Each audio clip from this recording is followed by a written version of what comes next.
potensial juga itu bisa dimanfaatkan sebagai mensupport EBT. Nantinya nikel kita itu bisa dibuat baterai jadi energi storage system yang bisa mendukung intermitensi dari energi batubara EBT ini. Kalau dari asosiasi sendiri untuk kali kita konfirmasi di statement pemerintah bahwa arah pemerintah ini akan menuju ke net zero dengan EBT sebagai tulang punggungnya, maka kita dari pihak asosiasi atau dari pihak yang berkepentingan di EBT itu sangat mengharapkan regulasinya. Bagaimana tendernya lebih mudah, bagaimana birokrasinya lebih mudah, baru kita lihat insentifnya. Jadi kalau menurut saya dan kita dari asosiasi pasti melihat insentif itu yang setelah lah. Selama arah pemerintahnya jelas, birokrasinya bisa disederhanakan, maka insentif itu akan pasti menyertai. Oke, tapi artinya dengan adanya RUPTL ini dari pandangan asosiasi arahnya sudah cukup jelas ya Pak ya? Sangat jelas. Tapi untuk insentif sendiri, apakah memang sejauh ini misalkan tax holiday yang sudah diberikan atau yang akan diberikan ini sudah cukup atau ada insentif fiskal lain Pak yang dibutuhkan? Saya rasa iklimnya itu orang sedang melirik EBT. Jadi kalau kita lihat nota keuangan,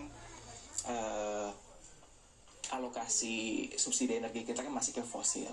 Nanti kan kita akan mendorong untuk insentif-insentif tambahannya. Jadi kalau kita terkait dengan energi angin di Indonesia, kalau khususnya energi angin sebenarnya bukan tantangan, tapi ini adalah kesempatan.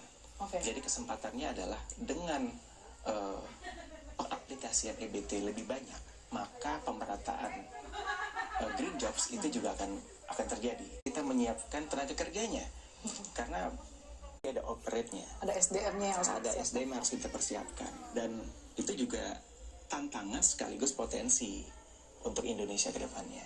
Kalau terkait dengan infrastruktur dan teknologi seperti apa Pak?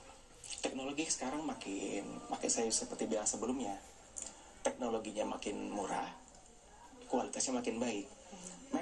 Memang saat ini belum ada pabrikasi Indonesia yang bisa membuat untuk blade untuk PLTB, untuk wind energy. Tapi saya harapkan ke depannya ada transfer knowledge lah. Jadi pada kita itu pada saat kita mempromo EBT khususnya energi angin, tidak hanya mendorong investasinya saja, tapi juga mendorong industrinya dan penyiapan tenaga kerja hijaunya. Oke, mungkin boleh digambarkan Pak untuk pengembangan energi angin sendiri ini sebenarnya seperti apa sih Pak? Butuh berapa lama untuk pembangunan ini? Sekitar 3 tahun lah. 3 tahun? 3-4 tahun lah. Apakah dari segi mungkin ROI ini juga saat ini juga sudah cukup